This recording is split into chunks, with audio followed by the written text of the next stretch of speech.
edited. What's called is hanging out with Feed the Mass. Hanging out with Feed the Mass. Yeah, hanging out with Feed the Mass. So one of the first things we're going to talk about today is fear. Irrational fear and irrational fear. In the sense of us as individuals and in our personal lives, general lives, and what's it the last one? Personal. So Jacob can start off when it comes to like business. Mm-hmm. What is your rational or irrational fears? So my rational fear for business is that people, actually I guess they're both. So my irrational and rational fear is people won't like the product that I give.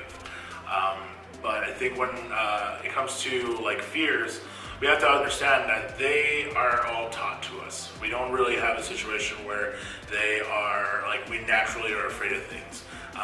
There are consequences to things that go bad, and then we gain those fears. But for the most part, we have to learn these things. So those thoughts of like, hey, well, no one's gonna like my product. Those are all things that, honestly, it comes from.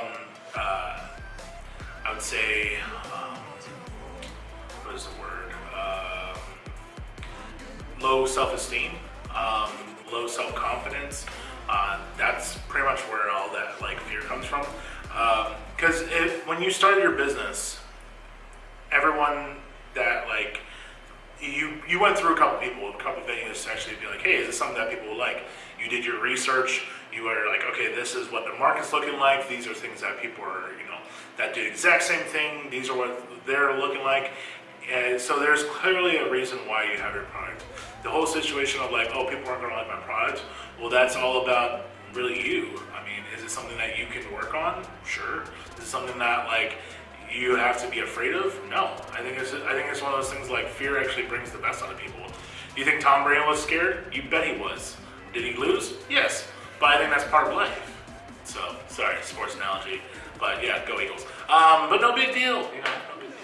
I think for me, when it comes to irrational fear, like Jacob said, we talked about it earlier to our Facebook thing. Mm-hmm. Like I think about now, I think for me it's like authentic, like people think you're authentic or not. Mm-hmm. And I think that's like the biggest risk, like when it comes to like being on camera and like telling you guys all this stuff, like we do it out of good heart. Yep. And we want you guys to, take the knowledge, take it with a grain of salt, do whatever you guys want with it. But I think when it comes to sometimes people who are complacent and sometimes who aren't, they're I would say disbelievers, they can really put you down and, they make you think like, is my business good enough? Am I, is my product good enough? Is my service, something that, people actually want? And I think it's a constant reminder, and that's the sort of thing when you put your business out in the public, Yep. You have to have a thick skin in a way that, you're gonna have people that are pretty much haters, I would say. Haters. And they will say whatever they want, and you just have to, know that who you are, you're like what you stand for, and continue on that path. But I think that's my biggest fear is someone just saying you're fake. Saying you're fake, yeah. That's like, especially in the world, the media we live in now, a lot of stuff is fake just because of how people want attention. And I can straight up say that me and Jacob, what we do, what Feed the Mass does, and what my own business does, we all try to do stuff that's very intentional and goodwill. Yep. I would say so. Well, I mean, like if you consistency is what it comes down to. Yeah, I mean, definitely. You see a lot of the videos that Mike does and what I do and everything like that. The one thing that we're consistent about is we're genuine. We actually say things that we mean, and we actually do the things that we say we're going to do. I think a lot of people will sit there and say what they think people will like to hear, and then they'll go and be like, oh, well, that sounds great. Like that person could do that, and then the next day. You see like news about that person that totally contradicts what they stand for. So I'm not gonna say names, but we live the life that we say we do. So exactly. And that's like, and I think that's being honest. And I think that was one of my biggest things that I've always wanted to accomplish is there's a lot of people who preach certain things, and they live the complete opposite lifestyle just because of just who they are. But us being honest to the camera shows that we're giving everything to you guys, We're not faking anything behind the screen, so. It's just like, I think it's one of those things like and that's just one positive thing I think about YouTube and Facebook and everything like that.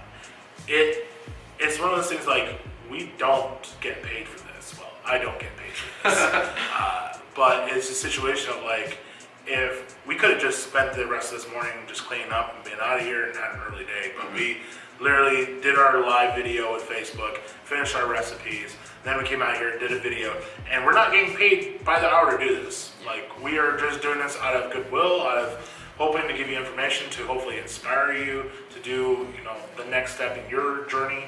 But I think that's an easy way to be genuine, is to like never ask for anything, just constantly give without receiving. Having that idea in your head, like I deserve this. Exactly. So let's talk about like I guess personal fears. Personal fears. Well, like I said just a bit earlier, I hate heights. I hate going fast and like roller coasters, all that stuff. I hate it just because I have no control. And it also means that I can't just say stop and be like done with it. Like I don't mind if someone like picks me up. That's cool. I can just say stop. Roller coasters, you are on it, and I think it's one of those things that like it kind of relates a lot to my like personally like my biggest like one of my biggest fears also is like losing control of everything, and like those are the scariest moments is like when you're in life and everything's doing great, and then one thing after another and after another and another. It's like quicksand where like you try to like, oh, I'm gonna fix this, and then all of a sudden, boom, something else happens. And you're like, oh, well, I'm gonna fix this, and then boom, another thing happens, and you just feel like you're drowning. That is like, I guess for me, like my biggest fear is just consistently like putting out so many fires and just realize you're putting out fires in the middle of the fire, and you're kind of trapped. That's a good Deep. metaphor right there. Thank you. I think for me, like, it's just about emotions, It was so hard, just so hard for me as I grew up, how to share those emotions, just because growing up as an Asian American, like, household, anytime I did something, like, achievable when it comes to, like, academics or something, there wasn't, a pat on the back or anything like that. But when, I did do bad things at school or got bad grades, the repercussion for those were just so great, and they outweigh, like, the good. So as I grew up, it sort of became a part of me with that. If I did something that was, an achievement, it was celebrated for a good 2 minutes, and move on to the rest of your day. And then how that's affected me now is like when I have like relationships with like business and that, and I'm very straightforward. I'm like an A to B kind of person. Mm-hmm. And when I try to be off camera or not doing business, I try to be more emotional. But sometimes, it just doesn't happen. I just can't feel it sometimes, and that's something I'm working on. Yeah. I don't know if that's like. I don't know if being quote unquote a bit emotional less than normal people is a good or bad thing. I just don't know. Well, I think it comes down to like if you're saying that you want to learn to like care about other people, you have to first learn how to care about yourself, and also be able to receive that care. Because I think a lot of people, like especially, I know in my household, like my mom just loved everything I did, and no matter if I failed or not, that she was happy for me. But it's just one of those things. Like I've seen also families where all they do is succeed, and even when they succeed, like they don't get the praise that they feel they deserve or they should get. And for me, I try not to get kind of a big head about things because, like in my life, my mom, always like pat me on the back for everything I did, and sometimes I just got cocky, and then like I feel miserably. I lost a championship in college just because I was feeling cocky that day and didn't do any of my warm-ups. Just like, oh, I got this, no big deal, and I lost. And it was one of those biggest like things. Like, well, it's very humbling to like remember that like you're still human, but in reverse. You got to be able to like say, even though people don't appreciate me, when they do appreciate me, value those people, because maybe it's a sign that like those are the real people in your life. Because sometimes I feel like even when people say I'm proud of what you're doing with Feed the Mass, I never see those people in my classes. So I already enough. Yeah. I haven't been to any of Jacob's classes just because I work all the time, but but like how me and Jacob met, it was like.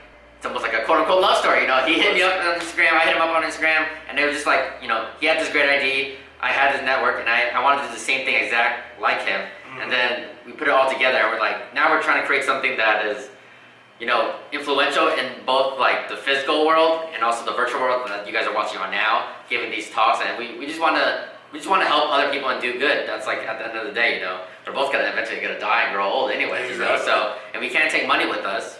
Well, I think like Gary Vee said the best. Our great grandkids are going to be able to watch this. We're the first generation to ever have like something that is literally eternal.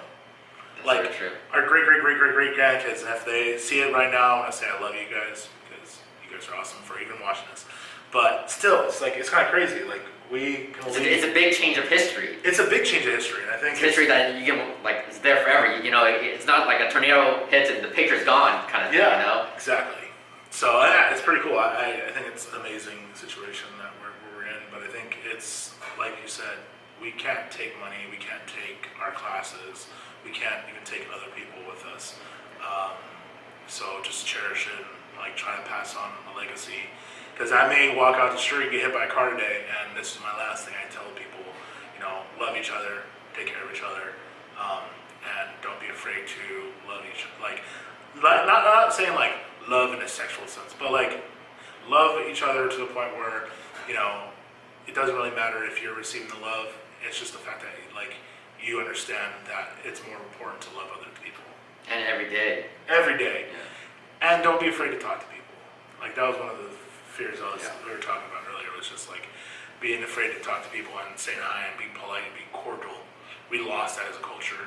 I think it's one of those things like if you are afraid to talk to people, like you need to like literally learn how to say hi and thank you and you're welcome.